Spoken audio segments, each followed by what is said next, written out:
हमारा जो पूरा प्रोग्राम है वो अलग अलग मॉड्यूल में विभाजित है, जिसमें फर्स्ट मॉड्यूल में हमें कुछ पढ़ना है, सेकेंड मॉड्यूल में हमें कुछ पढ़ना है, थर्ड मॉड्यूल में हमें कुछ पढ़ना है। आज मैं आप लोगों के साथ इस मॉड्यूल का लिस्ट शेयर कर दूंगा, जिससे कि आपको पता चलेगा कि किस मॉड्यूल में हमें क्या पढ़ना है।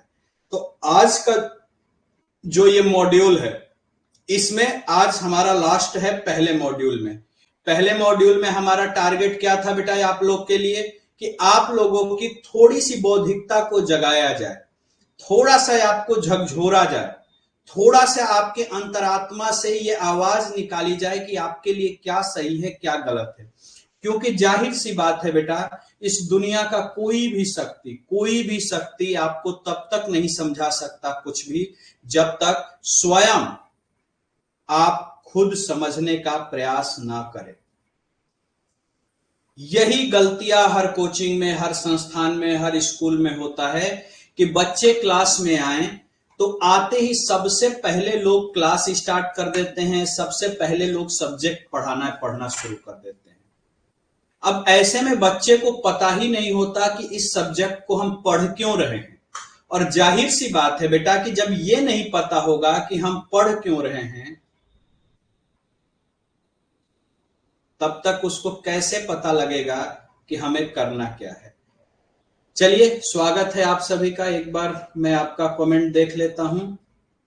गुड इवनिंग राहुल बाबू, गुड इवनिंग। गुड इवनिंग आरती, हेमा, सबको गुड इवनिंग बाबू। जितने भी लोग क्लास ज्वाइन किए हो सबको गुड इवनिंग।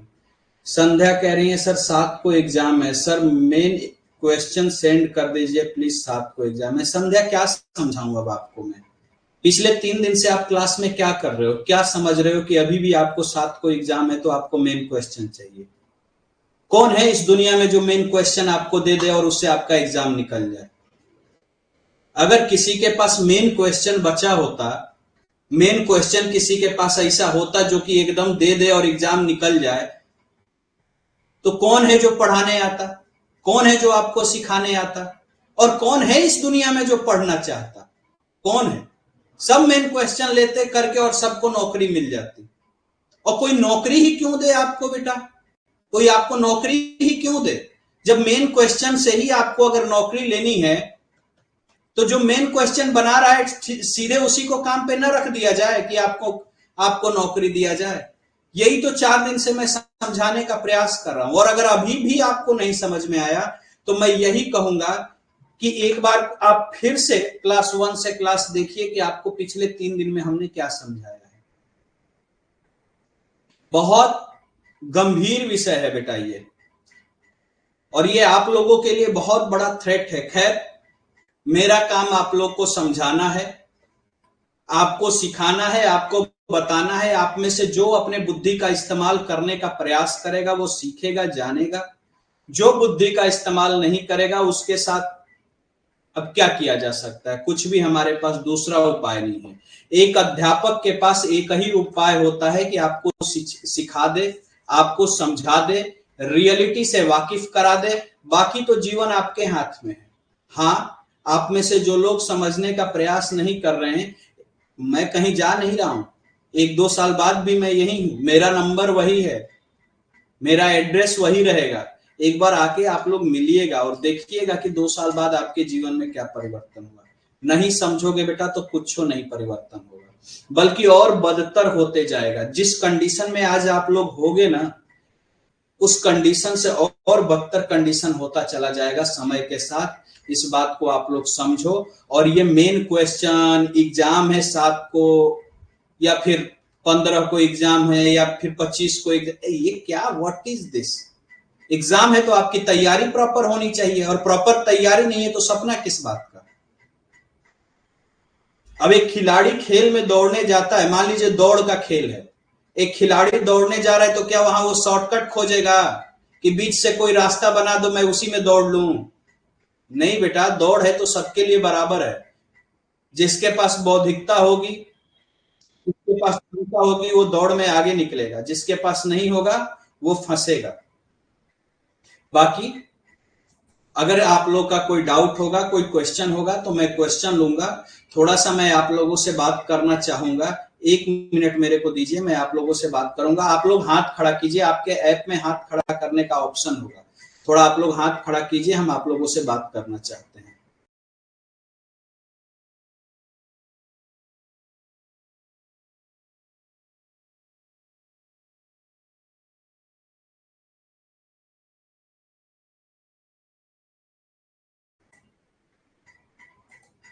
राहुल, आवाज आ रही है आपको? राहुल, आवाज आ रही है बाबू आपको? जी सर। राहुल, चीजें समझ में आ रही हैं आपको, क्या समझाया जा रहा है? जी सर, बहुत अच्छे से। अच्छा, कुछ दिमाग खुल रहा है, कुछ सोचने समझने की क्षमता खुल रही है? जी सर। चलिए, क्लास आपको अच्छा लग रहा है? जी सर, बहुत अच्छा लगा। चलिए, बहुत बढ़िया बेटा, बहुत बढ़िया। चलिए, हेमा, हेमा आपको आवाज आ रहा है बाबू? हेमा, आप सुन पा रही हैं हमको?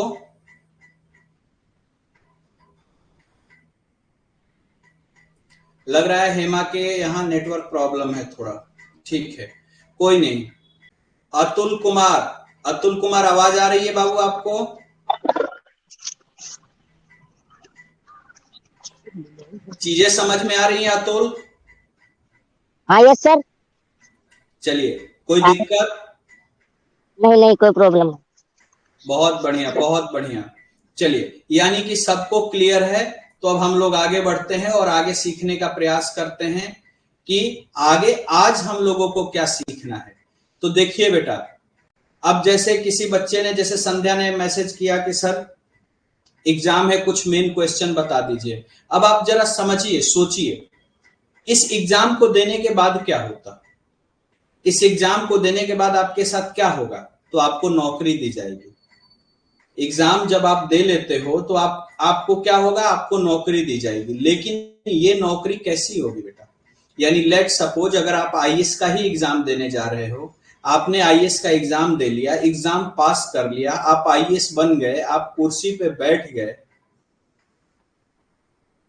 तो कुर्सी पे बैठने के बाद क्या करोगे? कभी सोचे हो इस बात को? ऐसा कौन कौन सा स्किल, ऐसा कौन कौन सा कौशल है जो कुर्सी पे बैठने के बाद आपको जरूरत पड़ेगी? कभी विचार किया है आप लोगों ने? कमेंट करके बताएं तो कभी आप लोगों ने विचार किया है कि अगर मान लीजिए आप आईएएस की कुर्सी पे बैठ गए, आप आईएएस कुर्सी पे बैठ गए, उसके बाद ऐसी कौन कौन सी कौशल है, कौन कौन सा स्किल है जिसकी जरूरत पड़ेगी उस कुर्सी पे बैठ के काम करने की? कुछ लोगों ने विचार किया है, कुछ लोगों ने नहीं विचार किया है। अब जरा कुछ लोग नहीं, जो लोग नहीं विचार किए हैं, अब बेटा आप खुद एक बार इस बात को सोचो कि लेट सपोज आपको किसी दुकान पे मिस्त्री के काम के लिए भेज दिया जाए। मान लीजिए मोटरसाइकिल की सर्विसिंग की दुकान पे ही आपको नौकरी लेनी हो, तो दुकान पे तो आपको मालिक कि यहाँ पे आपको नौकरी मिल जाएगी। लेकिन जरा सोचिए एक बात कि दुकान पे मालिक ने आपको नौकरी के लिए तो रख दिया, लेकिन अगर आपको गाड़ी की सर्विसिंग करने नहीं आता होगा, आपको गाड़ी के बारे में जानकारी नहीं होगा, तो क्या वो नौकरी आप कर पाओगे? क्या वो नौकरी आपको मिल पाएगा? क्या वो दुकान का मालिक आपको नौकरी पे रखेगा? बिल्कुल नहीं रखेगा, बिल्कुल नहीं रखेगा। इस बात का 100% गारंटी है कि वो दुकान का मालिक आपको नौकरी पे नहीं रखेगा अगर आपको वो काम नहीं आता होगा जिस काम के लिए वो दुकान है। तो वैसे ही एक दुकान ये भी है बेटा कि पूरे देश में आईएएस ऑफिसरों के माध्यम से शासन और प्रशासन के काम को संभाला जाता है। अब शासन और प्रशासन के काम को जब संभाला जाएगा तो कुछ गुण है जो वो गुण आपके अंदर होने चाहिए। अब आप में से कई विद्यार्थी, ठीक है ऑनलाइन क्लास का जमाना है, ऑनलाइन क्लास का जमाना है, तो किसी ने किसी का हाथ नहीं पकड़ा है, सब फार्म भर सकता है, फार्म भर भी रहे हैं लोग, सब पेपर में बैठ सकता है, पेपर में बैठ भी रहे हैं लोग, इसमें भी कोई दो राय नहीं। लेकिन एक बात और तय है बाबू, नौकरी तो नहीं पा रहे हैं लोग, ये भी फिक्स है। यानी फार्म भर दो, तुम्हारी इच्छा है, सब लोग फार्म भर दो, 100 रुपए गवर्नमेंट को मिल रही है, कौन सी दिक्कत है? सब लोग परीक्षा दे दो, क्या फर्क पड़ता है, प्रीलिम्स में छटके आ ही जाना है। यानी फार्म भी सब भर रहा है, पेपर भी सब दे रहा है, तैयारी भी सब कर रहा है, नौकरी नहीं मिल रही है। मैक्स टू मैक्स ग्रामीण क्षेत्र के जो बच्चे हैं, हिंदी मीडियम के बच्चे हैं, वो केवल फार्म भर रहे हैं, तैयारी कर रहे हैं, नौकरी नहीं है उनके लिए।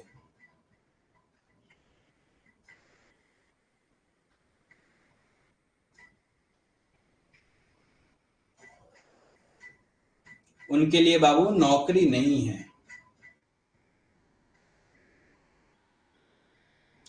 उमा, आप क्या कहना चाह रहे हो बेटा, मुझे समझ में नहीं आ रहा है। सर बहुत से स्टूडेंट सुबह वाले एप्लीकेशन पर भी हैं। सुबह एप्लीकेशन जो जूम पे आपका क्लास चलता है उसकी डिस्कस कर रहे हो क्या आप? सीसेट के क्लास की डिस्कस कर रहे हो क्या? सुबह विमलेश सर जो सीसेट का सेशन ले रहे हैं आप उसकी बात कर रहे हो?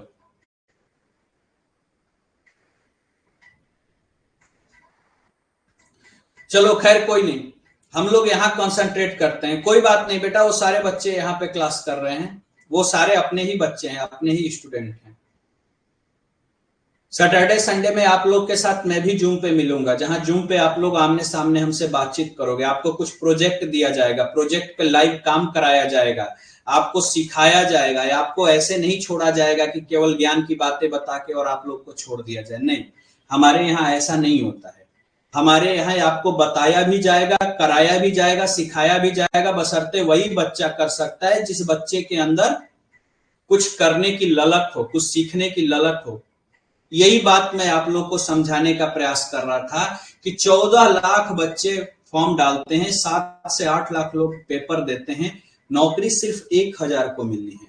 उस 1000 में भी नौकरी कौन ले जाता है? जो बड़े बड़े शहरों में पढ़ने वाले बच्चे हैं, जो बड़े बड़े स्कूल, बड़े बड़े कॉलेजों में पढ़ने वाले बच्चे हैं, वो लोग नौकरी ले जाते हैं। इक्का दुक्का गिनती का कोई अगर ग्रामीण क्षेत्र का बच्चा मिल जाता है तो मिल जाता है, वो भी नहीं मिलता। बाकी लोग तो बस खुश हैं कि हम तैयारी कर रहे हैं।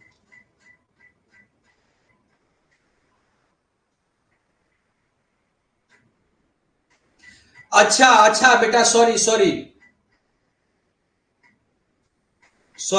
उमा, सॉरी।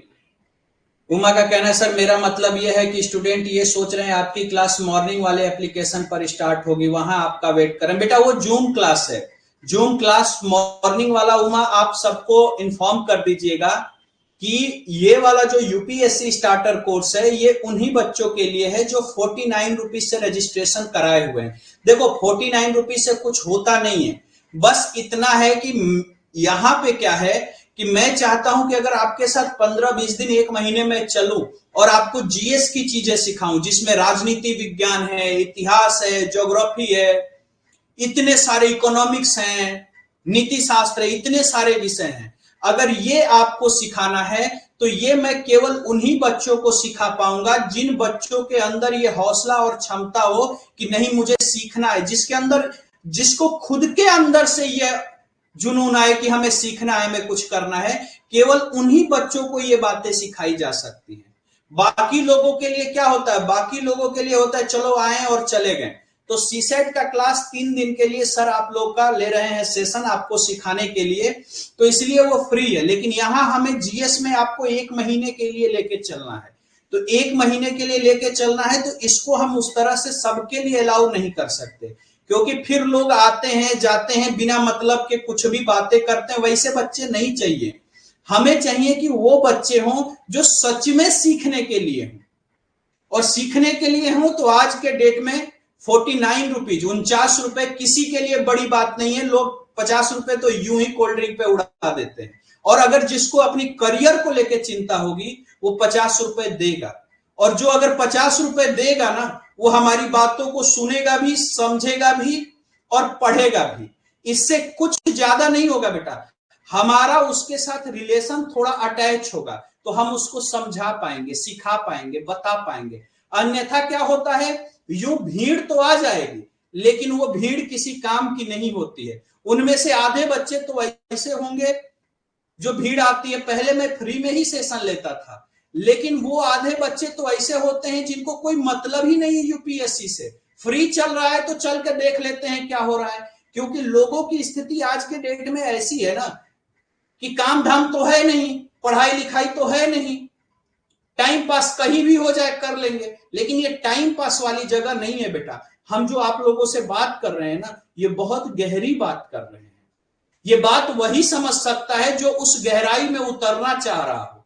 ये बात केवल उसी के लिए है जो उस गहराई में डुबकी मार के, ज्ञान के सागर की गहराई में डुबकी मारे और उसमें से अंजुल भर ज्ञान उठा के पिए, ताकि उसके अंदर परिवर्तन आए।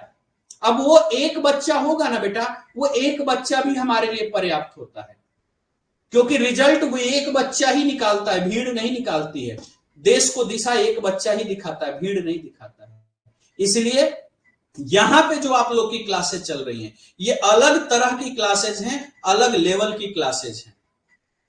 तो इसलिए जो बच्चे ऐसे हों, जो आपके नजर में हो, सीरियस हो, लगे कि नहीं यूपीएससी के लिए बहुत मतलब कि डेस्परेट है, ये तैयारी कर रहा है लेकिन इसको सही गाइडेंस नहीं मिल रही है, उसको आप सजेस्ट कर दीजिएगा आप लोग कि यार 49 रुपीज, वो भी सर इसलिए रखे हैं। 49 रुपीज में मेरा क्या होगा बेटा? कुछ भी नहीं होगा। खुद सोचो क्या आता है आज के डेट में, कुछ भी नहीं। और ये जो क्लासेस आपको जा रही हैं, इनकी कीमत 49,000 भी कम है। ये बातें तो पूरे भारत में मिलेंगी ही नहीं आपको, चाहे किसी क्लास में ज्वाइन कर लीजिए, चाहे आप 5 लाख रुपए का बैच लेंगे तब भी ये बातें नहीं मिलेंगी। वहां भी मास्टर आएगा, आते ही पढ़ाना शुरू कर देगा, उसको कोई जरूरत नहीं आन पड़ी है कि आपको समझाए कि इसका इस्तेमाल कहां है। तो ये बैच तो, इसका तो प्राइस से कोई तुलना ही नहीं है। जो क्लासेज आप लोग कर रहे हो, इसका तो मूल्य से कोई तुलना ही नहीं है। ये अमूल्य है बेटा, ये कहीं नसीब नहीं होगा। तो इसलिए अगर आपका कोई साथी हो जो जानकार हो, आप ऐप से भी सीधे भेज सकते हो कि सीधे ऐप के क्लास में ज्वाइन कर ले, खुद से पेमेंट कर ले, खुद से सब कुछ कर ले, सीधे आके क्लास करे और चीजों को सीखे। खैर, आज हम लोग का ये पहले मॉड्यूल का चौथा क्लास है और अंतिम क्लास है। अगला क्लास जो होगा वो प्रोजेक्ट बेस्ड होगा, यानी कि अगले क्लास से हम लोग सीखेंगे, पूरा इतिहास उठाएंगे जीरो से और अंत तक ले चलेंगे, एक कहानी बना के कि इतिहास में क्या पढ़ते हैं, क्यों पढ़ते हैं, इसमें क्या क्या चीजें हैं। उसके बाद आप देखोगे जब आपके सामने से इतिहास की चीजें आएंगी ना, तो आपको इतना आनंद आएगा, लगेगा अरे ये तो सर ने बताया हुआ है। फिर हम लेके चलेंगे आपको पॉलिटी की यात्रा पे लेके चलेंगे, आपको दुनिया दिखाएंगे, दुनिया कैसे चलती है, दुनिया में है क्या, पढ़ाई क्यों करते हैं। लेकिन बेटा उसको दिखाने के लिए, उसको समझाने के लिए पहले आपका वो मिनिमम समझ तो डेवलप हो जाए, आपको पता तो चले कि as a human, as a आप जिस चीज की तैयारी कर रहे हो उसका इंपॉर्टेंस क्या है, उसमें करना क्या होता है। तब तो मैं कहूंगा कि चलो अपने जिले का बजट बना के ले आओ, तब तो आप बजट बना के ले आओगे। अभी तक तो आप में से 90% लोग बजट नाम भी ना सुने होंगे, और अगर गलती से नाम सुने होंगे तो ये भी नहीं पता होगा उसके अंदर होता क्या है। यूपीएससी में सीधे प्रश्न आएगा। तो जब आपको प्रोजेक्ट दिया जाएगा कि तुम्हें बजट रटना नहीं है, बजट बनाना है बैठ के, जहां गलती हो रही है बताओ, हम सपोर्ट करेंगे, हम सिखाएंगे, तुम्हारे बाकी के जो साथी लोग हैं वो तुम्हें सिखाएंगे, तब तुम्हारे पास बेटा कुछ मूल्य बनते हैं, कुछ तुम्हारे पास स्किल डेवलप होते हैं। वो स्किल कौन से होते हैं? वो स्किल होता है बेटा, जो स्किल डेवलप होता है वो होता है आपको रटंतु विद्या की जगह पे सीधे प्रैक्टिकल नॉलेज, यानी पढ़ाई किस चीज के लिए हो रहा है, आप सीधे वो काम करते हो। और जब काम करते हो ना, तो उस पे काम करते वक्त आपको क्या करना होगा। मान लो मैंने प्रोजेक्ट दे दिया कि अपने घर का बजट बनाइए, कल मैं डिस्कस कर रहा था ना देश कैसे चलता है। अगर मान लीजिए मैंने प्रोजेक्ट दे दिया कि अपने घर का बजट बनाइए, तो आपको क्या करना होगा, आपको ब्रेन लगाना होगा, सोचना होगा। और जैसे ही आप ब्रेन लगाना शुरू कर देते हो, हमारा काम आसान हो गया। अब आप जिस चीज की तैयारी कर रहे हो उस प्लेटफॉर्म पे दौड़ने लगे। यही बजट आज घर का मैं आपसे बनवा रहा हूं, कल को आईएएस बनोगे तो देश का बजट बनाओगे। कौन होते हैं, कौन बजट बनाते हैं देश का? आईएएस ही बनाते हैं। फिनेंस मिनिस्ट्री मिल गया तो बजट बनाएंगे। समझ में आ रहा है पढ़ाई कैसे होती है? अभी मैं किसी का बेटा कोई हैंड रेज ना करे, मैं किसी का अभी नहीं लूंगा, क्योंकि फिर हमारी जो कुछ पॉइंट्स हैं वो छूट जाएंगे जो आपको हमें बताना है। तो अभी मैं हैंड रेज नहीं लूंगा, लास्ट में मैं ले लूंगा अगर किसी का कोई सवाल होगा तो। लेकिन आप लोग समझिए, पढ़ाई एक अलग चीज है, अलग तरीके का है। पढ़ाई वो नहीं है जो आप लोग पढ़ाई देखते हो। इसलिए बेटा अपनी बौद्धिकता को खोलो, अपनी बौद्धिकता को समझो। और यही मैं डिस्कस कर रहा था आपसे कि जब आप दुकान पे जाते हो, मैकेनिक के दुकान पे जाते हो नौकरी मांगने, तो आपको गाड़ी बनाने आना चाहिए। इसी तरह आप अगर यूपीएससी के यहाँ जाते हो नौकरी मांगने, तो कुछ स्किल्स हैं जो आपको आनी चाहिए। वो स्किल्स क्या है बेटा? पहला स्किल तो यही है, दिमाग लगाना। अब दिमाग लगाना क्यों जरूरी है? क्यों जरूरी है? फिल्म वगैरह देखते हो तुम लोग? फिल्म देखते हो? थोड़ा एक बार मेरे को बताओ तो, आप लोग फिल्म वगैरह देखते हो? अब फिल्म देखते हो बेटा, तो ये बताओ एसपी साहब का काम देखते हो? क्या होता है एसपी साहब का काम? एसपी साहब दिमाग लगाते हैं, अरे ये क्राइम यहां पे हुआ है, ये छाप छुटी हुई है, यानी इस क्राइम को यहां से जोड़ा जा सकता है, यहां से जोड़ा जाएगा, अच्छा इसका मतलब एक ही व्यक्ति क्राइम कर रहा है, अलग अलग व्यक्ति क्राइम नहीं कर रहा है। देख रहे हो? एनालिसिस स्किल है बेटा, स्किल एनालिसिस। नहीं बेटा राहुल, मैनेजमेंट तो छोटी चीज है, मैनेजमेंट तो मैनेजर करते हैं। मैनेजमेंट करना हो तो आपको एमबीए करना होगा। मैनेजमेंट में अगर जाना है तो आपको एमबीए वगैरह करना होगा, वो दूसरी चीज है। यहाँ प्रशासनिक कार्य है, यहाँ एनालिसिस है, यहाँ क्रिटिकल थिंकिंग आनी चाहिए आपको। ये सब नाम आप लोगों ने शायद पहली बार जीवन में सुन रहे होंगे, लेकिन यूपीएससी के प्रश्नों को देखिएगा। क्रिटिकल थिंकिंग को हिंदी में कहते हैं आलोचनात्मक विश्लेषण, आलोचनात्मक सोच। आलोचना का मतलब वो नहीं होता है बेटा जो आप लोग सोचते हो। जनरली आलोचना शब्द जब आता है तो आलोचना का मतलब आप लोग सोचते हो कि किसी की बुराई कर देना आलोचना है। नहीं, आलोचना का मतलब होता है बेटा कि उसकी अच्छाई को भी देखो, उसकी बुराई को भी देखो, और तब निष्कर्ष निकालो कि उसमें अच्छाई ज्यादा है कि बुराई ज्यादा है। अब इसके लिए क्या चाहिए? यूपीएससी का प्रश्न देखे हो कभी मेंस का? आप लोग देखना, अगले क्लास में मैं आऊंगा तो थोड़ा यूपीएससी का मेंस का क्वेश्चन आपको दिखा दूंगा या आपके ग्रुप में शेयर करा दूंगा, तो आप थोड़ा यूपीएससी के मेंस का क्वेश्चन देखना। क्वेश्चन के अंत में लिखता है विश्लेषण कीजिए। अब कैसे विश्लेषण करोगे? उसकी एक एक पार्ट को जब खोल के देखे होगे, पढ़े होगे, समझे होगे, तभी तो विश्लेषण करोगे उसके प्रश्नों का। अगर अभी वाला राहुल आपने देखा होगा तो जाहिर सी बात है बेटा कि आपने इन शब्दों को भी देखा होगा जिसमें लिखा रहता है विश्लेषण कीजिए, आलोचनात्मक परीक्षण कीजिए, वर्णन कीजिए। कैसे करोगे?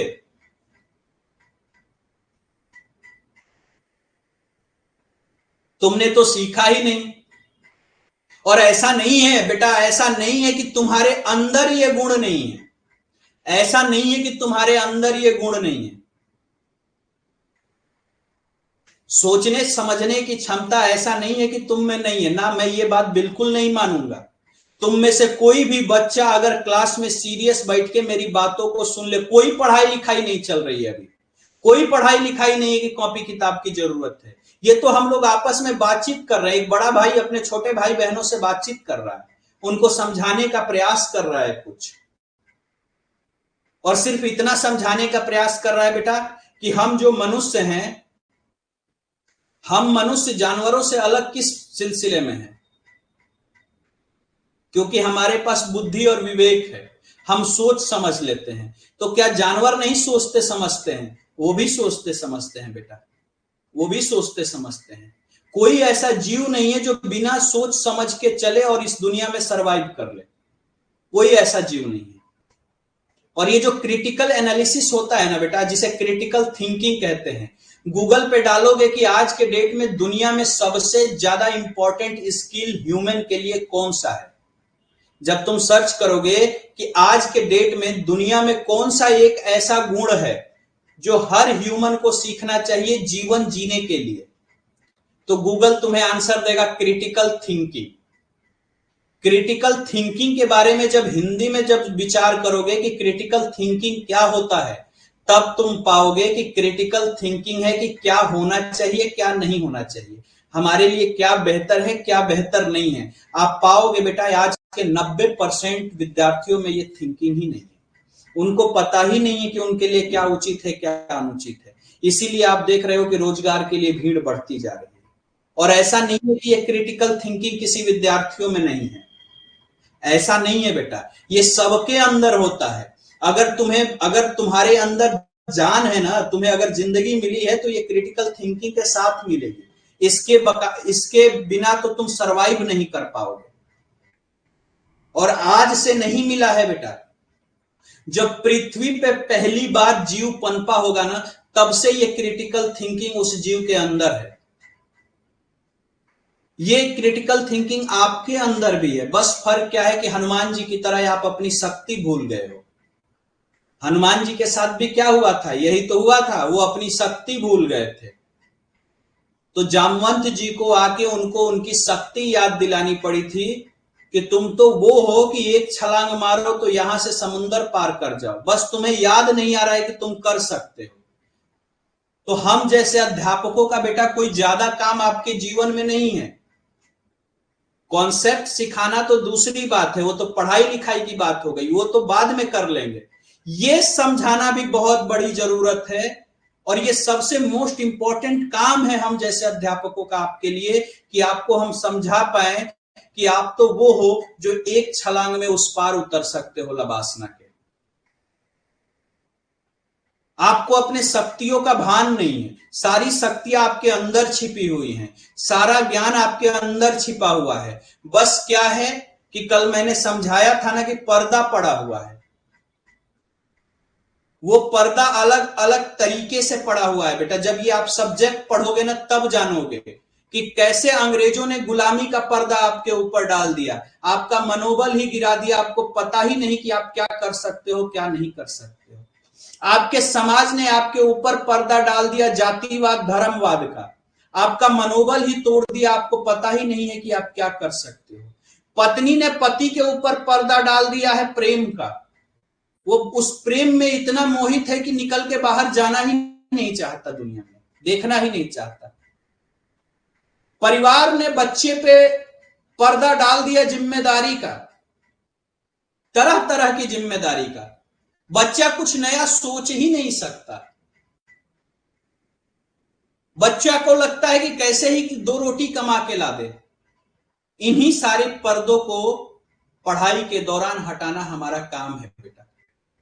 उस गुलामी के पर्दे को जब हम खींचेंगे तो आपको अपना इतिहास दिखाई देगा, ब्राइट हिस्ट्री दिखाई देगा, जगमगाता भारत दिखाई देगा, जहां आपको पता चलेगा कि जो काम आप करने जा रहे हो आपके पुरखे पहले उसे कर चुके हैं। बस आपको थोड़ा देखना है, उनसे पूछना है, उनसे समझना है और फिर से उस काम को अंजाम दे देना है।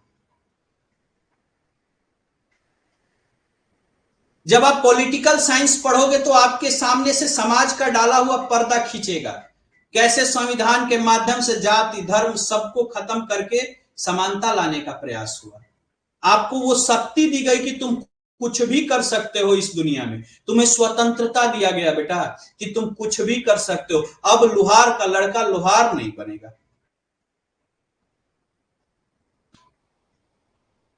अब लोहार का लड़का लोहार नहीं बनेगा, कुम्हार का लड़का मिट्टी का काम नहीं करेगा, वो आईएएस बन सकता है। संविधान आपको ये शक्ति दी है। तो जब वो संविधान वाला पर्दा जब आपके आंखों से जब वो हटाया जाएगा, समाज वाला पर्दा, तो संविधान में जो लिखी बातें हैं वो आपको स्पष्ट दिखाई देने लगेंगी।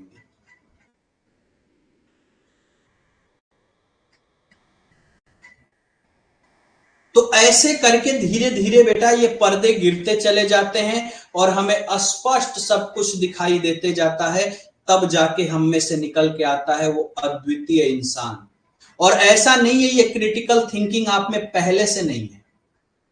आप एक जानवर को देखना बेटा, ये क्रिटिकल थिंकिंग एक जानवर में भी होता है। उसको भी पता है क्या करना है क्या नहीं करना है, उसको भी पता है भोजन कैसे मिलेगा, हर एक इंसान को पता होता है भोजन कैसे मिलेगा। एक चींटी को भी पता है भोजन कैसे मिलेगा, वो भोजन के लिए बुद्धि लगाती है कि भोजन कैसे लेके आए। हर इंसान को पता होता है कि विपरीत परिस्थिति में, मुश्किल परिस्थितियों से बाहर कैसे निकला जाए, उसके लिए वो ब्रेन लगाता है। एक चींटी भी है ना बेटा, एक चींटी पे प्रैक्टिकल कीजिएगा, उसको ऐसे पानी में गोल घेर दीजिएगा, वो अपनी पूरी ताकत लगा के पानी पार करने का प्रयास करेगी, क्योंकि उसको पता है कि इस परिस्थिति से बाहर निकलना है। क्रिटिकल थिंकिंग है बेटा। चींटी हो तो, हाथी हो तो, कुत्ता हो तो, बिल्ली हो तो, इंसान हो तो, कोई भी हो बेटा, अपनी सर्वाइवल के लिए विचार करता है, सोचता है। जो नहीं सोचेगा उसका सर्वाइवल ही संभव नहीं है, वो खत्म हो जाएगा, उसकी इस दुनिया में कोई जरूरत ही नहीं है। इसलिए बेटा सोचने वाला प्राणी बनना है। एटलीस्ट हम इतना तो सोच ही पाए कि क्या अच्छा है क्या बुरा है। इतना तो कम से कम हम करें कि हम जो कुछ भी बोल रहे हैं, कम से कम हम विचार करें कि हम सही बोल रहे हैं कि गलत बोल रहे हैं। और जब ये धीरे धीरे आदत पड़ जाएगी ना बेटा, ये आपके एक आईएएस वाली क्वालिटी, एक गुण अपने अंदर लाना होगा। आपको ये बात महसूस करनी होगी कि एक आईएएस की शब्दों की बहुत ताकत होती है। तो आपके मुंह से, आपके जुबान से निकली एक एक शब्द ना फ्री का नहीं है। आपको लगता है कि ये फ्री का है, जो मन करे वो बोले, लेकिन नहीं। इस शब्द को बोलने के लिए बहुत एनर्जी की जरूरत पड़ती है। जाने कितने पेड़ पौधों को आप खा जाते हो, तब ये एनर्जी आती है कि आप बोल सको, आप सोच सको, आप विचार कर सको चीजों पे।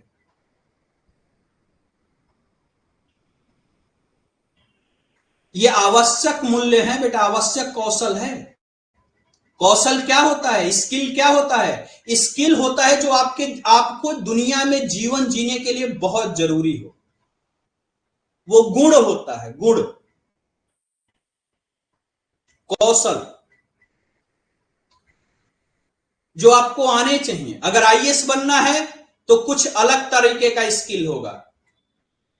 चपरासी बनना है, कुछ अलग तरीके का स्किल होगा। मजदूर बनना है, कुछ अलग तरीके का स्किल होगा। शिकारी बनना है, अलग तरीके का स्किल होगा। प्रधानमंत्री बनना है, अलग तरीके का स्किल होगा। लेबर बनना है, अलग तरीके का स्किल होगा। मिस्त्री बनना है, अलग तरीके का स्किल होगा। ड्राइवर बनना है, अलग तरीके का स्किल होगा। कुक बनना है, अलग तरीके का स्किल होगा।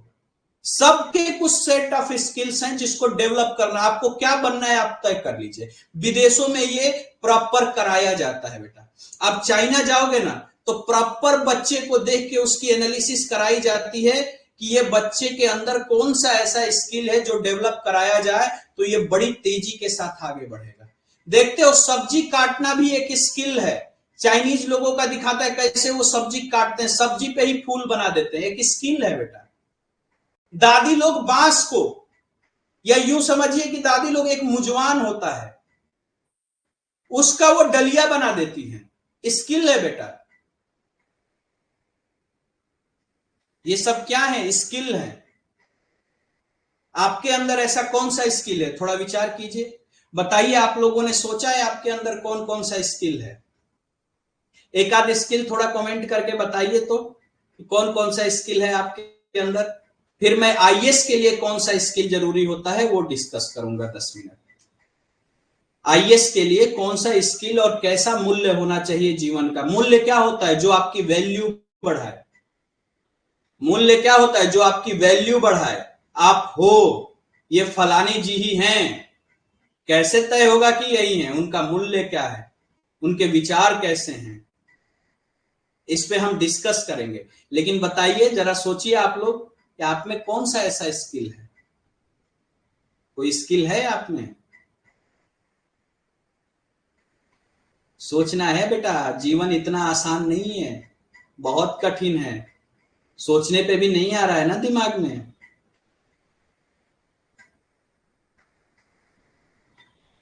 उमा शर्मा का कहना है सर पोएट्री लिखना। बहुत बढ़िया बेटा, मैं खुश हुआ कि कम से कम एक स्किल आपके पास है। और आज अभी जब मैं बाकी के स्किल्स की बात करूंगा तो ये स्किल आपका अपने आप डेवलप और ज्यादा हो जाएगा। सोचने पे भी बेटा हमारे पास ऐसा कुछ नहीं दिखता है। तो हमें एक काम करना है कि हमें अपने स्किल्स बढ़ाने हैं। और स्किल्स में क्या क्या बढ़ाने हैं बेटा, क्या क्या करना है हमें? कुछ नहीं। सबसे पहले आता है बेटा रीडिंग स्किल।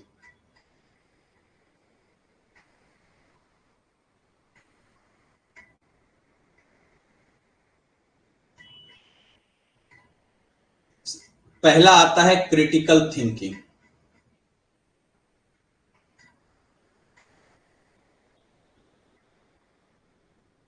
क्रिटिकल थिंकिंग क्या है बेटा? आलोचनात्मक विश्लेषण या आलोचनात्मक सोच। अगर ये नहीं है तो आईएएस भूल जाइए आप लोग। अगर आप में से कोई बच्चा इस सोच को यानी कि क्रिटिकल थिंकिंग, ये स्किल्स हैं बेटा, इंपॉर्टेंट स्किल्स फॉर यूपीएससी, बहुत ध्यान से समझिए। ये मैं अब स्किल्स बता रहा हूं,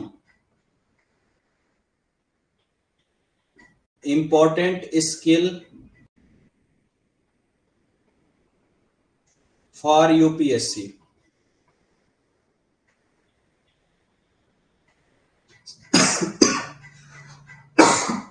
सॉरी। पहला है क्रिटिकल थिंकिंग।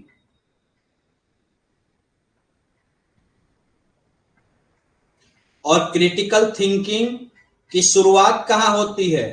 क्या सही है क्या गलत है से। इसकी प्रैक्टिस आप कैसे करोगे, कैसे इसको डेवलप करोगे? ये जान के क्या सही है क्या गलत है।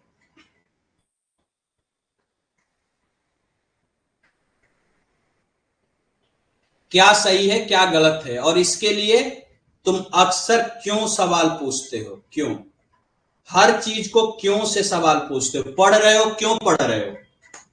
अगर तुम मेरे क्लास में आए हो तो क्यों आए हो। अगर इसका जवाब ढूंढ पा रहे हो तो क्रिटिकल थिंकिंग कर रहे हो। खाना खा रहे हो तो क्यों खा रहे हो, इसका जवाब ढूंढ पा रहे हो तो क्रिटिकल थिंकिंग कर रहे हो।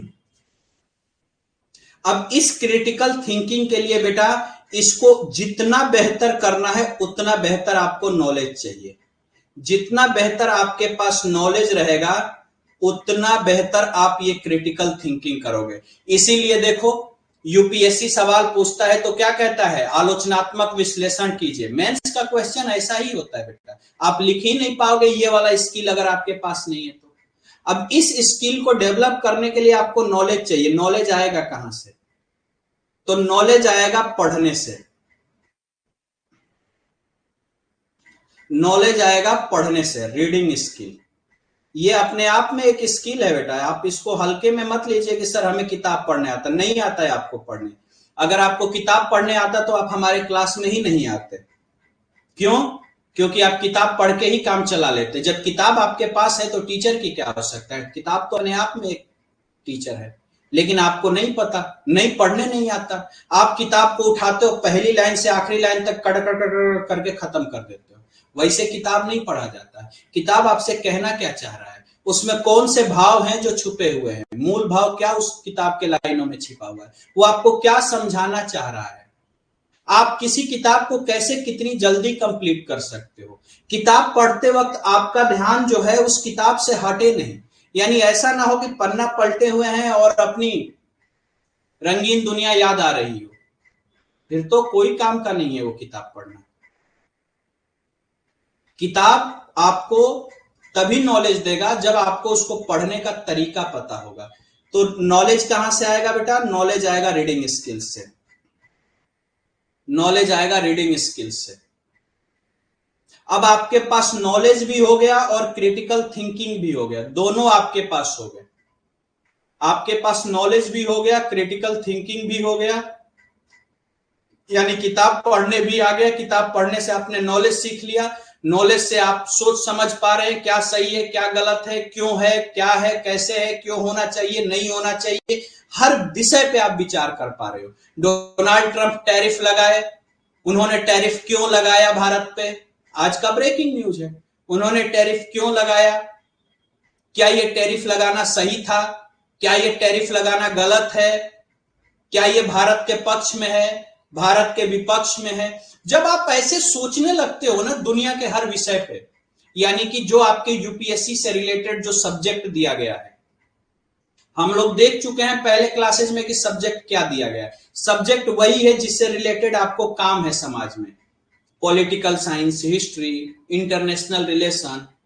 तो आप उस पे सवाल जवाब करके उस पे आपकी बौद्धिकता आने लगती है।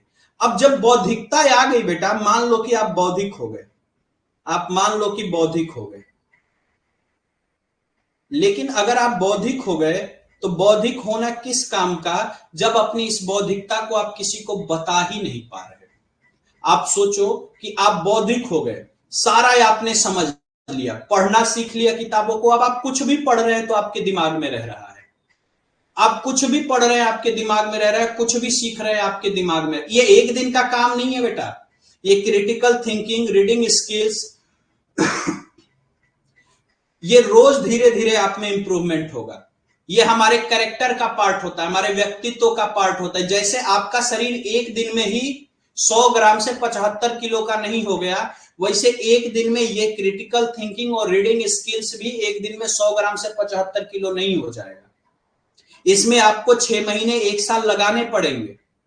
धीरे धीरे यूं ही यूपीएससी की तैयारी 5 साल 8 साल नहीं पहुंच जाती है। 5 साल बाद तो बच्चों को पता चलता है कि इन चीजों को जनरेट करना है, फिर 3 साल लगाते हैं, तब जाके 8 साल में कभी निकाल पाते हैं। और कुछ जिनको नहीं पता चलता है वो तो निकाल भी नहीं पाते। तो ये एक दिन में डेवलप नहीं होगा, धीरे धीरे आपको आगे बढ़ना होगा, धीरे धीरे इसको सीखना होगा। अब जब आपके पास बौद्धिकता आ गई, आप बौद्धिक मानव बन गए, क्रिटिकल थिंकिंग कर पा रहे हैं, रीडिंग स्किल्स आपकी बेहतर हो गई, नॉलेज आपके पास आ गया, लेकिन आप अपनी बातें किसी को बता ही नहीं पा रहे हैं, तो फिर किस काम का ये नॉलेज? आपका नॉलेज खुद सोचिए, थोड़ा कमेंट करके बताइए। अगर आप बौद्धिक हो गए, आपको पढ़ना आ गया, सोचना आ गया, समझना आ गया, सब कुछ आ गया, लेकिन आप अपनी बातें ही नहीं बता पा रहे हैं किसी को, तो क्या आपका नॉलेज किसी के काम आएगा? क्या वो नॉलेज देश के काम आएगा? क्या वो नॉलेज समाज के काम आएगा? नहीं आएगा बेटा, आपके साथ ही चला जाएगा वो, क्योंकि आपने उसको एक्सप्रेस ही नहीं कर पाए।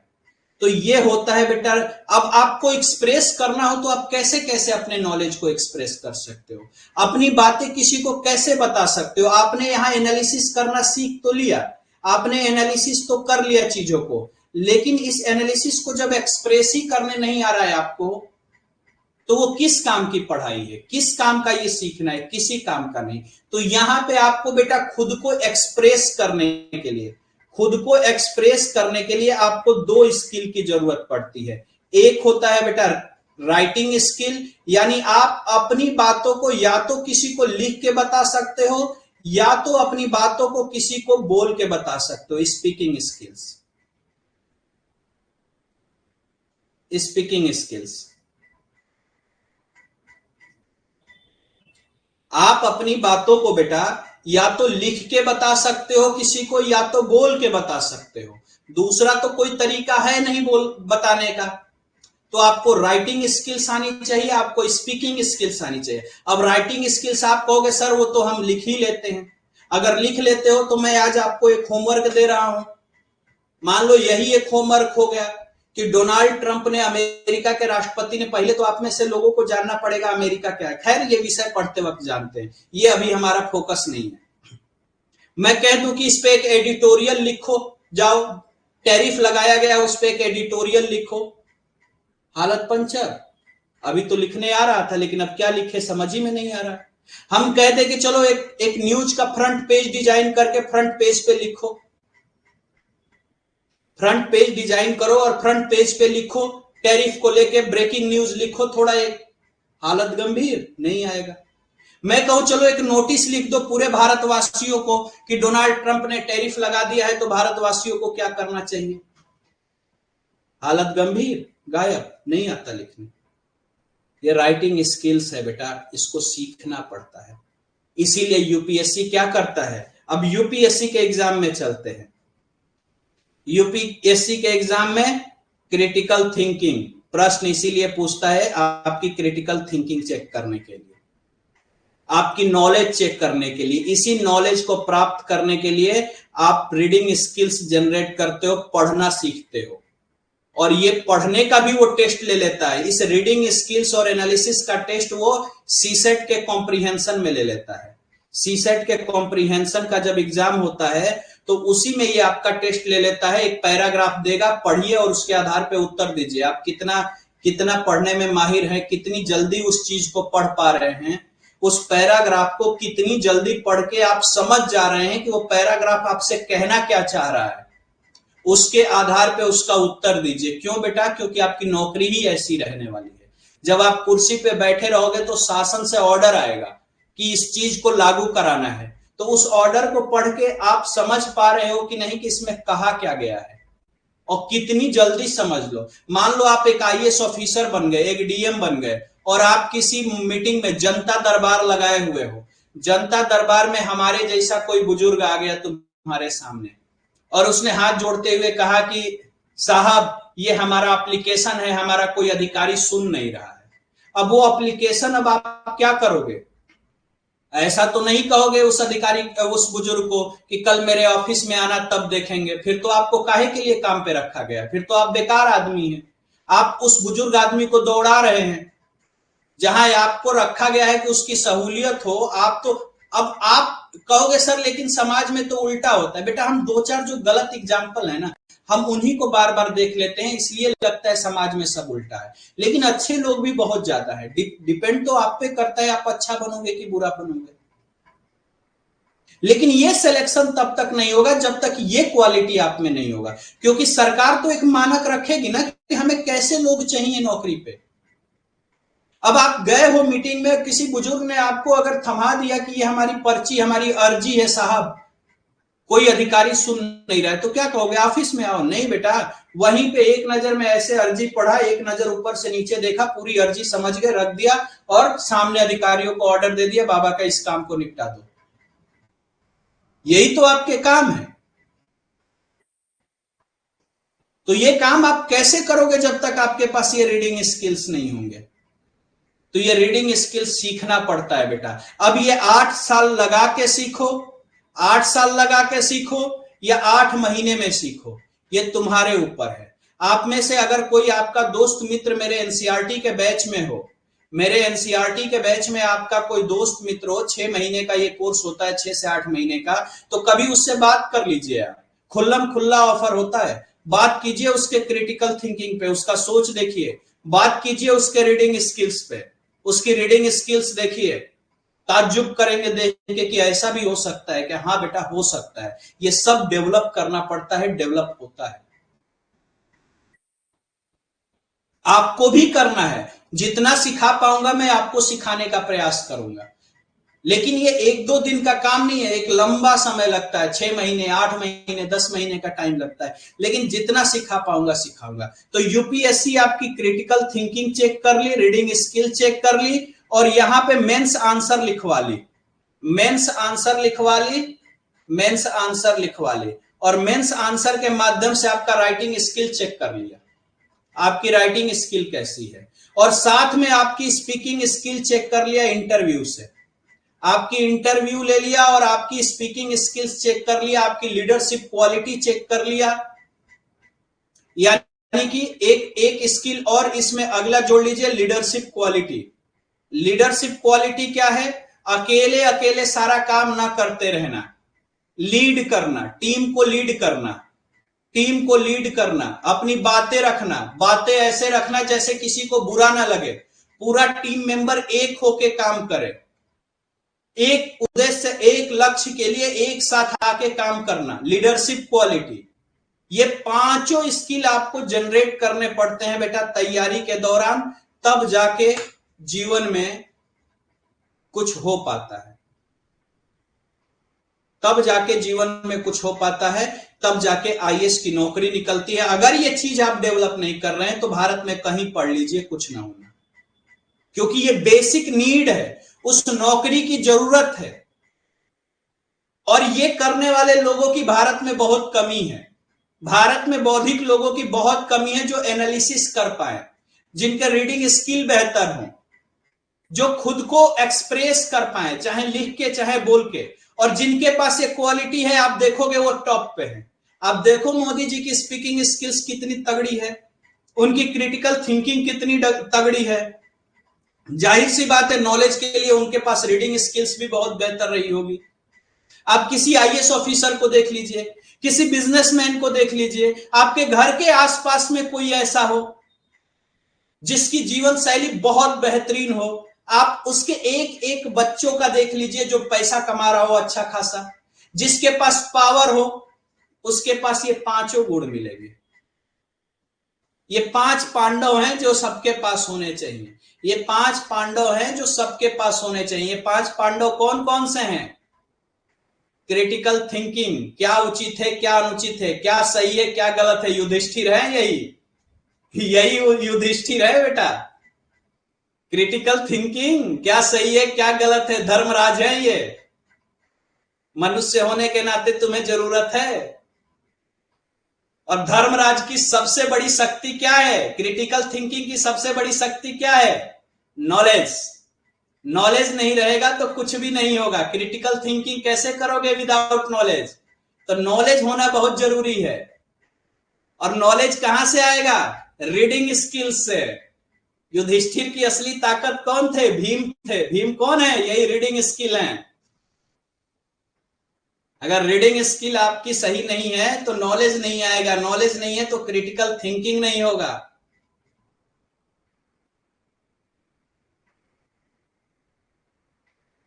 और जब आपके पास रीडिंग स्किल्स क्रिटिकल थिंकिंग दोनों आ गए तो उसको एक्सप्रेस करना होगा आपको। नकुल सहदेव की जरूरत पड़ेगी। Writing skill, speaking skill, Nakul और सहदेव की जरूरत पड़ेगी। और जब राइटिंग स्किल और स्पीकिंग स्किल दोनों आपके पास रहेगा, यानी आपके पास युधिष्ठिर भी हैं, आपके पास भीम भी हैं, आपके पास नकुल भी हैं, आपके पास सहदेव भी है, तो अपने अंदर लीडरशिप क्वालिटी जनरेट कीजिए और अर्जुन बन जाइए। गांडी उठाइए और चलाइए, तीर मछली की आंख में मारिए, आईएएस की नौकरी लीजिए, लबासना के उस पार उतरिए।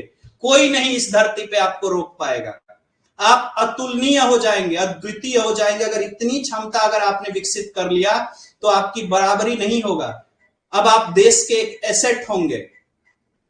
यही तो क्षमता है जो लोगों में नहीं है, जिसको सरकार भी जनरेट कराना चाह रही है, जिसके लिए प्रधानमंत्री जी बात करते हैं, जिसके लिए राष्ट्रपति महोदया बात करती हैं, लेकिन ये जनरेट नहीं हो पा रहा है देश के युवाओं में, जो हम आपको सिखाने का प्रयास कर रहे हैं।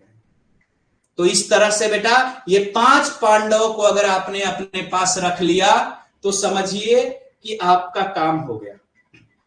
आईएएस बनना कठिन नहीं है, आईएएस बनना कठिन नहीं है, लेकिन आईएएस बनने के लिए चाहिए क्या ये तो पता होना चाहिए।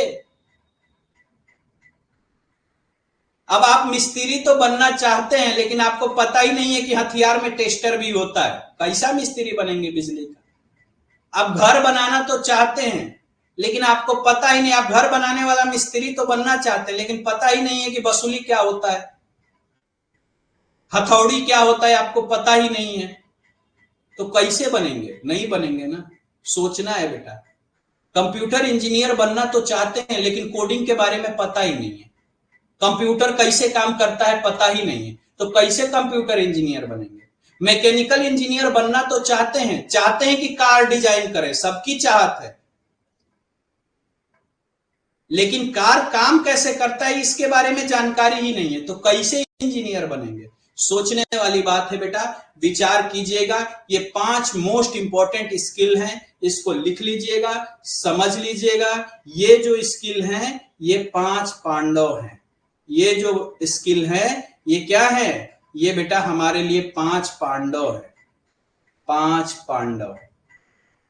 और इन 5 पांडवों को आप अपने पास रख लीजिए। यकीन मानिए जीवन में कभी आपको हार का मुंह नहीं देखना पड़ेगा।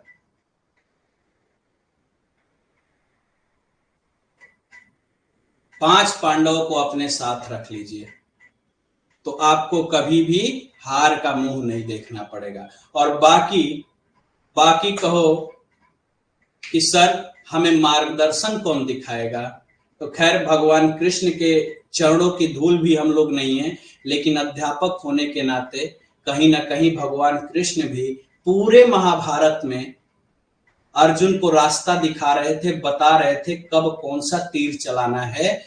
इस कारण से पांडवों की जीत हो पाई थी।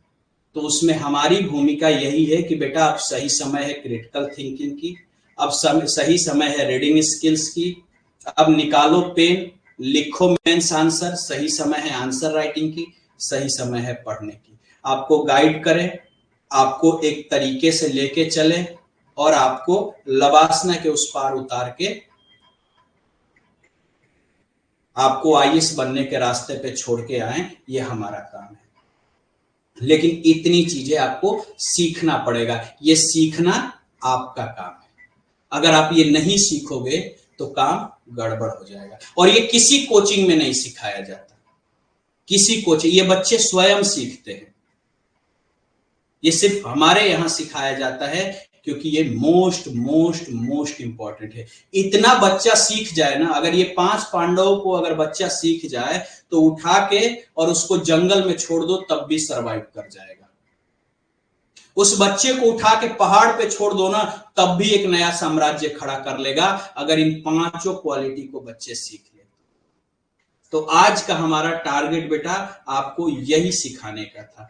थोड़ा एक बार आप लोग कमेंट करके बताएंगे कि आपको हमारी ये 5 पांडवों वाली बात समझ में आई या नहीं है। थोड़ा आप बताइए ना बेटा, हमको अच्छा लगेगा अगर आप लोग को समझ में आएगा। तो नहीं आएगा तो हम दोबारा समझाएंगे।